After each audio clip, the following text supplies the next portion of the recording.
Mr. Wells, it seems that a good portion of our news here in Muncie lately is being made up of one way or the other from our school system.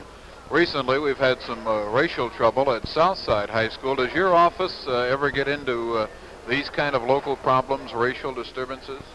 The only time that we enter into a local district problem is when we have a request by either the school authorities or a legitimate citizen group within the community.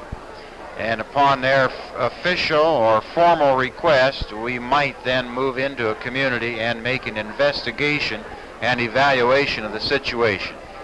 Well, now, there were a group of parents who this weekend got together and said they were going to request the state office to make an investigation.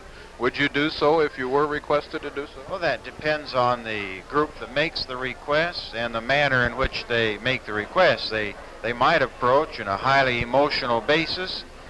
They may not make a written request. It may be a verbal, which we cannot accept. So there are circumstances under which they would have to operate. Do you have any advice for the local school system in this situation? No, I don't know enough of the facts to give advice.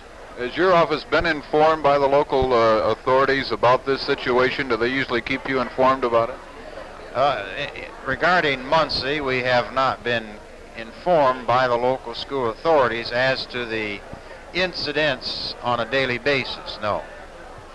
Now, we have a problem here in Muncie that seems to be around the country. The de facto segregation, the NCAA in our area is objecting to the location of a new Northwest High School. Does your office enter into these type of problems? Yes, the State Department has complete control over construction of school facilities and the purchase of school sites. You might be interested to know that the Muncie NAACP has requested and received an opportunity to speak before the General Commission on Friday of this week regarding the construction of the Northwest High School. I understand that they will ask the General Commission to stop and to, in effect, to void or scrap the construction of the school.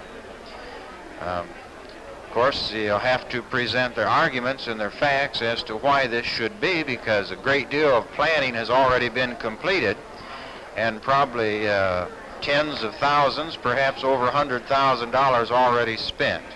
Well, actually, even with all this planning, the State Office of Education could scrap the plans for Northwest High School legally, right? Yes, that's correct, if there are circumstances and issues which would cause us to want to do that. Is there a precedent for this? Have you ever stopped the construction of a school before under these circumstances? Well, as far as Muncie goes, the board has issued or has passed and has given to us a document in which they officially will not create de facto segregation school boundaries. We have many factors to consider, major factors in school construction, other than the composition of the race. That's one factor. It is a major factor, but it is only one of many.